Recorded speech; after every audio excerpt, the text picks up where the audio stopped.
Visus sveikinam su atėjusiams Kalėdų šventėmis, su Kristaus gimimu. Dėkokim Dievui už tai, kad galim kartu susitikti, kartu švęsti šitą didžią paslaptį Dievo buvimo kartu su mumis.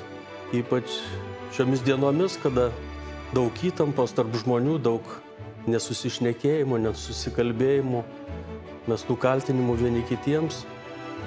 Tose aplinkybėse tegul Kristaus gimimo šventė padeda mums vėl susėsti prie bendro stalo, susitikti vieni su kitais ir pamatyti vienas kitame Dievo vaiką, brolį ir seserį, kuriuos mums Dievas dovanoja per Jėzų Kristų.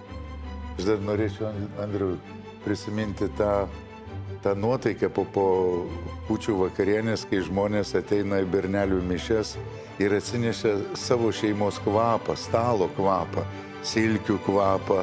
Ten dar ir iš tikrųjų visa bažnyčia vakare pakvipo būtent šeimos stalu. Ir va ta draugystė, ir tada gali jausti, kad esame šeima.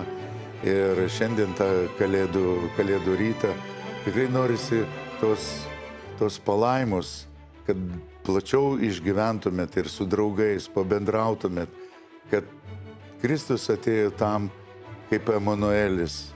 Ir Šventas raštas sako, Dievas su jumis.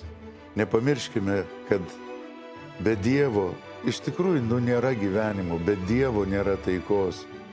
Ne ginkluose, ne per ginklus, ne per agresiją ateina taika. Taika ateina iš Betliejaus. Ir iš Betliejaus, kai angelai netgi gieda tą giesmę, ramybė geros valios žmonėms arba mano mylimiems žmonėms.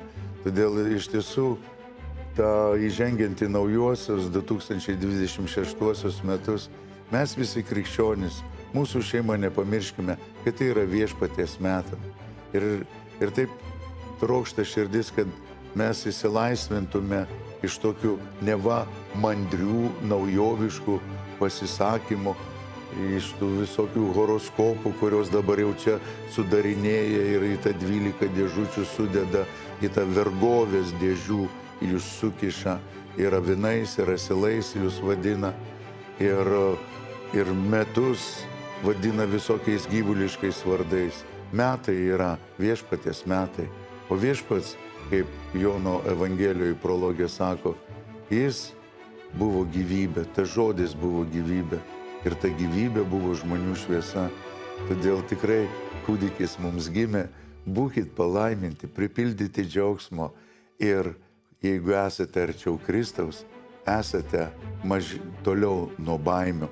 Jeigu esate su Kristumi, tai jūs esate ir taikoje, ir ramybėje. Taigi džiaugsmo, vilties ir perduokit mūsų brolių linkėjimus visų Leopoldo, Alvydo, Lino ir visiems savo draugams, bičiuliams, kurie aplankys švenčių metu. Visiems gražių šventų Kalėdų ir šviesių taikių naujųjų 2026 mūsų viešpaties Jėzaus Kristaus metų. Su Kristaus gimimu.